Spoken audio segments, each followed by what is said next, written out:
mambo ambayo tunayaona kule Tanzania ni ya kuvunja moyo sana.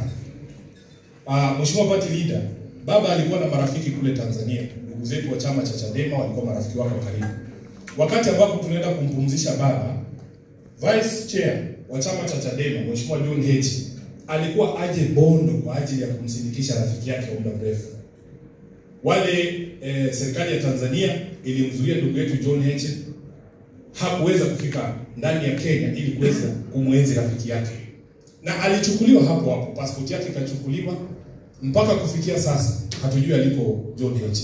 Alishikwa kwa sababu yetu sisi wanaodia, kwa ajili alikuwa anakuja mazishi. Familia yake tunazungumza na wao, wananiambia kwamba John Heche yuko hali mbaya, ni mgonjwa, hajala kwa siku kadhaa, lakini serikali ya dhulma ambayo iko pale imekataa kumwachilia wala kumpeleka kotini jinsi ambavyo sheria zinahitaji.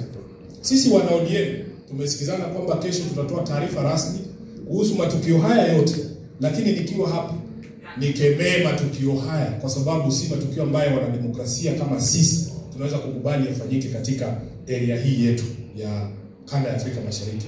Na nataka niwaonye nyinyi watu. Unajua mnaweza fikiria Tanzania ni mbali sana. Ugonjwa wa corona ulitufunza. Ugonjwa wa corona ulitufunza. Wewe kama binadamu lazima ujue ni nini kinaendelea katika masoko ya kule China ya kuuza kuku na bata. Kwa sababu usipoangalia nini inaendelea kule, ugonjwa utapoanzia mahali inaitwa Sichuan. Hata sisi hatujui hata Sichuan ni wapi. Ilifika hapa ama haikufika? Ilifika haikufika? Mnapoangalia huu ugonjwa wa kukandamiza wanademokrasia katika kanda yetu ya Afrika Mashariki, ni jukumu letu kusema hapana, kwa sababu ugonjwa huo kuvuka boda pale ni rahisi sana. Ni rahisi sana.